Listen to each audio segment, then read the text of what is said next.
I'm going to come in, and after I do my opening, I'm just going to ask you to introduce yourself.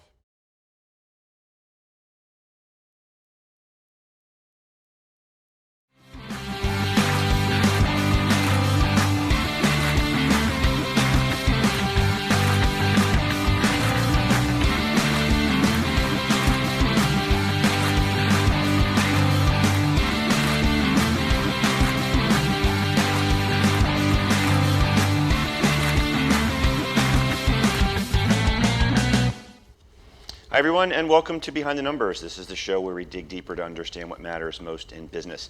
I'm Dave Bookbinder. I'm a senior director at CFGI, where I help my clients with their most important accounting and finance needs. So customer experience is something that we all can relate to as a consumer. It's even more important if you're on the business end of that. And today we're going to be talking about customer experience with Mohamed Latib, who is the founder and CEO at CX University and PX Academy. Mohamed, welcome to Behind the Numbers. Thank you, Dave. It's a pleasure to be here. Thank you for having me. That's my pleasure. Why don't you tell the audience a little bit about who you are, and then we'll jump in. Certainly. Well, my name is Mohamed Latib, as you've identified. I am the founder and CEO of CX University and PX Academy, two entities that I developed over the last 5 years. And the genesis of the development of these entities stems from a deep history mostly out of a combination of academic work as well as a consultant and an entrepreneur in the business world. Gotcha. Before we jump into the subject of customer experience, I thought it would be great for the audience to know you a little bit more personally. And by that, I'm referring to you have a very, very unique background. I've heard others say that someone could make a movie out of it. Why don't you just share a little bit, if you would, Mohamed, about your background to just set the stage for the conversation? Absolutely. And thank you for asking me that question. My story begins with having left my home country, which was South Africa, when I was a 13-year-old boy. My parents gave me the freedom from the indignities that I suffered as others did under a racist regime in South Africa. And so my parents thought it would be best for me to be unshackled from this oppressive experience and sent me to a British boarding school where I joined the program at the 8th grade level in the Himalayan mountains of northern Pakistan. And as life would have it, Dave, totally unexpected, I didn't see my parents again. They both passed away fairly young. And so I was a young teenage orphan in a foreign country where I had to fend for myself and have done so ever since. And ended up spending 11 years of my life in Pakistan before I would return to South Africa for a very brief period, and then began to travel around the world and began my escapade, if you would, or my adventure, if you would, by traveling to South America with the intent of traveling to 36 cities around the world. As it turned out, Philadelphia was the 5th of that 36-city tour. And because I was interested in getting an education, I landed in Philadelphia and fortunately was able to get myself admitted with a full scholarship at Temple University, where I continued my education and got my MBA and PhD there in business administration, and have been in Philadelphia for the past 44 years. Outside of having been in academia, where I was a professor, a dean, and a vice president, I've traveled extensively around the world. And I don't mean travel in the sense of, tourist travel. I call it immersion travel. So I would go and find myself engaged with locals in different parts of the world, including being more than adventurous by hiking through the Carpathian Mountains of Romania. I've hiked through the Andes in Peru. I've hiked twice through the Amazon jungles. I've hiked the Himalayas. I've hiked the Kalahari jungle in Botswana, where we went, adventuring to explore what the life of animals were in the wilds. Anyway, so here I am today in Philadelphia still, exited academia after having spent almost 40 years of my life as a professor. But at the same time, as I was a professor, I straddled both the academic world as well as the business world as a consultant. And in fact, about in 1999, exactly 1999, I co-founded a technology company called Periscope IQ, where we built proprietary software platforms to harness feedback for our clients about what customers were saying. That's sort of the journey that brought me to CX University, because as a vendor providing feedback platforms to corporate clients, I got to learn a lot about what I am now calling a new core business discipline called customer experience. Yeah, it is a great story, and I'll look forward to the movie. Hopefully someone will do that soon for you. So customer experience as a business discipline. As a consumer, I think everybody watching and listening can relate to their experiences in different organizations. Certainly, cable companies come to mind as a popular topic of dealing with customer service, not often in a good way. It seems like such a no-brainer. Talk about this concept of customer experience as a business discipline, and why aren't businesses thinking more about that? Well, I like the label that you used, Dave. It's a no-brainer. I tend to think of it as profound common sense. I mean, let's just go back to the fundamental principle of a business. If you want to have a successful business, it comes from having customers that are going to interact and engage with your business. If you don't have customers, you don't have business. I mean, the logic is so patently obvious. And so the question that arises is, why then should we pay attention to what appears to be a no-brainer and common sense? And that's because of the dramatic changes we've seen in our markets, in our environments, with the advent of technology and the turbocharged speed with which we've seen technology take over many aspects of our lives. It's given the entire landscape of the business and non-business world a whole new culture and ethos. And, I think about a well-known scholar at the University of Michigan who characterized this dramatic shift as the democratization of information and knowledge. Now, let's just pause for a second and think about it. That has shifted the balance of power across the entire landscape of business and non-business worlds. Today, the customer is in the driver's seat. Now, just think about this, and let me just flash my smart device, right? All of us carry this baby. This little thing has allowed us to be able to, at warp speed, be able to travel, be able to access information, be able to check with friends and family about whatever issue is pertinent to me as a customer. I can compare brands. I can ask for opinions around brand reputation. I can take a walk by just clicking. I don't have to walk physically. I just click my way to different destinations. And so companies are being brought to task and are being pressured to respond to a whole new set of demands. Customers today, for example, because of the power shift, are asking for personalization in how they get treated by a business, asking for instant responses to their requests, certainly asking for a higher level of quality in both product and service. They're demanding that businesses even anticipate their needs without them having to express it. So just think about all of those new shifts that have occurred and the pressures that companies are facing. And by the way, the pressures, it should be very clear, the pressures that we're talking about is not just from customers who are on the outside, but let's also think about people that are in the company, employees, associates. They too have experiences. We all, by the way, have brains, we have hearts, and we behave in ways that are congruent with how we think and how we feel. Employees have the same issues as customers do. So companies are not only paying attention to the experience that they deliver to customers, but they have to, without question, also be sensitive to and attentive to the experiences that the employees have, because happy employees can actually facilitate common sense strategies to win customers over. Yeah, no question.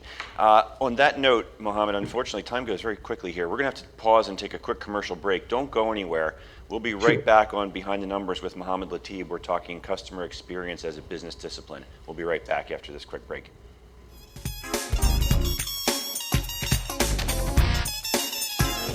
Plan your New Jersey trip at visitnj.org. Waves of fun. Nights of excitement. And a trail of memories.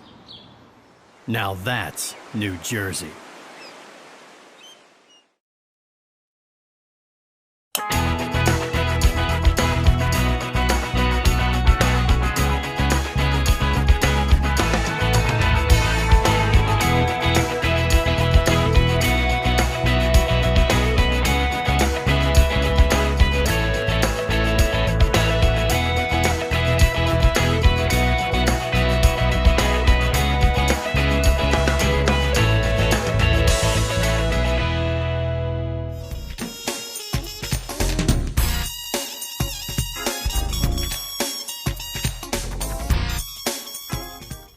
Back to Behind the Numbers. Today we're talking about customer experience as a business discipline with Mohamed Latib.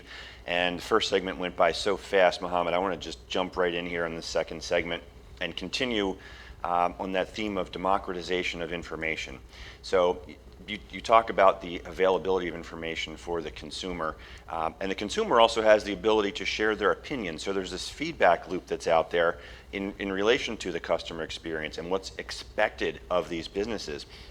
Talk a little bit more, if you would, about the inconsistency in customer experience and how that relates to this democratization of information. And by that, what I mean is everybody goes into a restaurant, perhaps, has a great experience.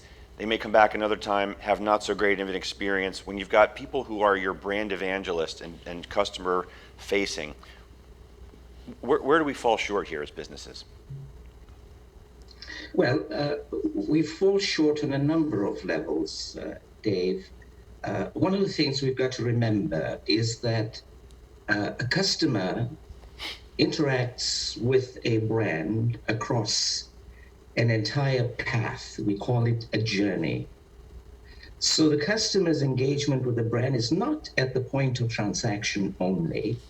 It's not at the point of coming into a restaurant and ordering your meal and having your meal. It actually begins much sooner than that, and not necessarily in the case of a restaurant, but any business. The journey begins with having heard a word of mouth reference to a particular company, a brand, or its products. It could begin with a web search. It could begin with social media influencers. Whatever it is that triggers my engagement with a brand can start with a website interaction, a referral interaction, and then I will enter into this journey. And across this journey, there are many touch points. So let's take the restaurant example. Even my journey to the restaurant, and upon arrival, if there's no parking spaces open, it would cause disenchantment. If there were parking spaces open, but the parking lot to the entrance to the restaurant was not clean, what would be my perception as a customer? I mean, think about wanting to fly on a plane and you're about to take off and you look out through the window and you see that one of the wings has a coffee mug sitting on it. Would you feel safe flying on a plane when you think that people were not diligent in ensuring that customers feel, or at least perceive, that they are totally safe? And in the restaurant's case, the same logic applies. You know, the food could be excellent, but the waiter or waitress may be unpleasant.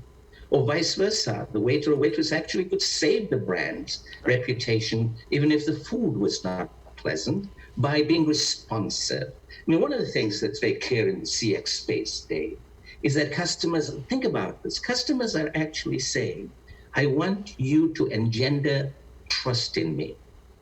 Think about that. Customers saying, you should build a relationship with me that allows me to feel confident, that allows me to trust you.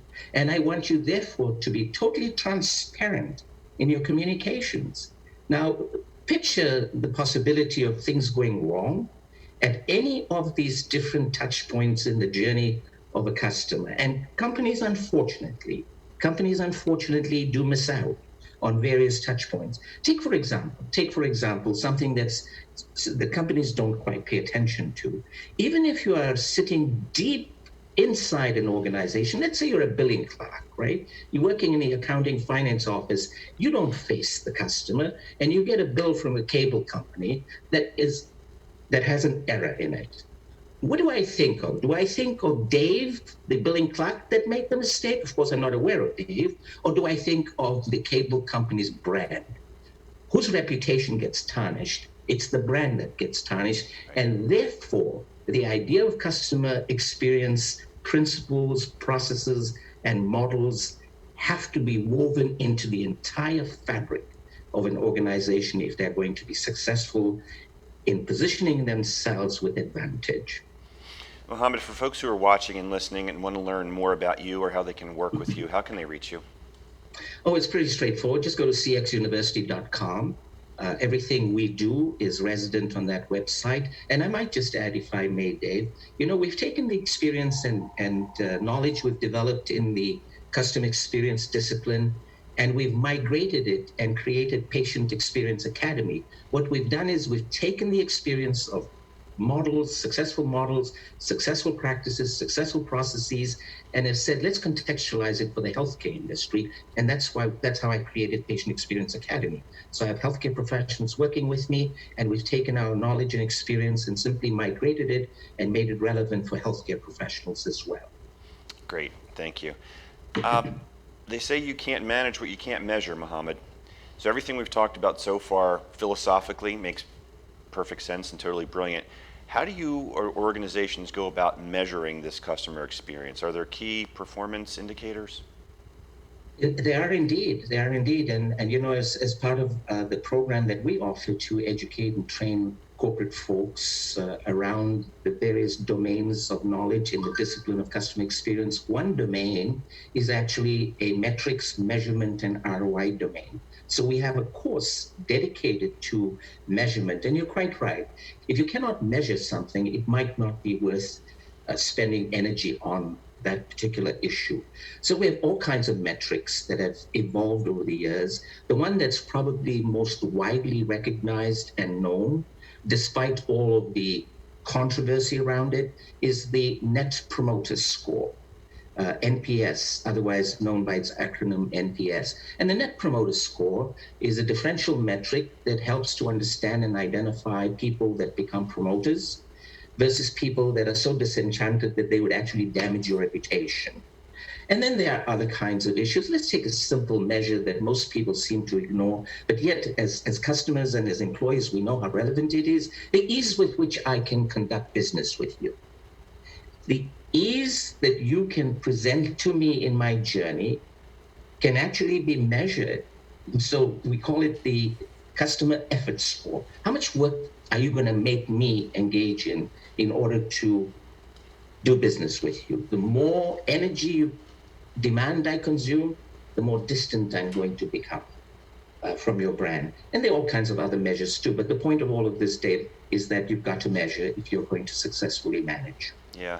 Mohamed, we have about 5 minutes to go in the program here, but I wanted to dive into one area where you allude to the coffee mug on the airplane wing. So you might think that's a one-off thing done by an employee who may have been distracted. And these incidences are going to happen, these one-off things, when you're talking about human beings across the globe, et cetera.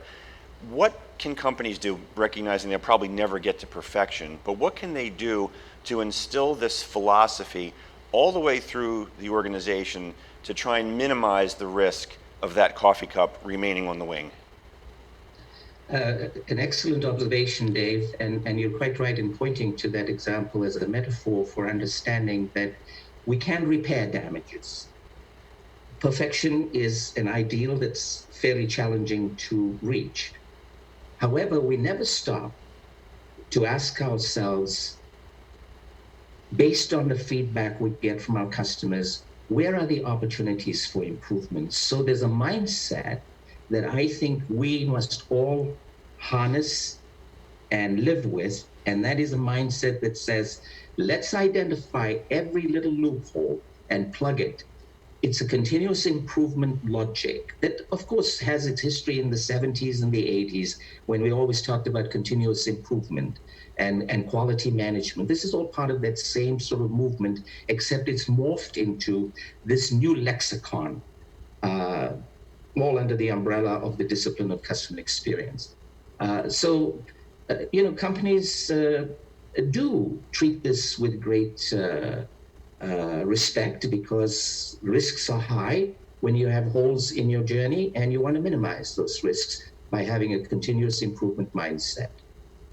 Yeah, and I guess within that mindset, just staying with the coffee mug on the airplane wing example, if it's instilled in the organization, somebody else is going to take a quick walk around the plane and notice that there's a coffee mug on the wing, right? Yeah, yeah.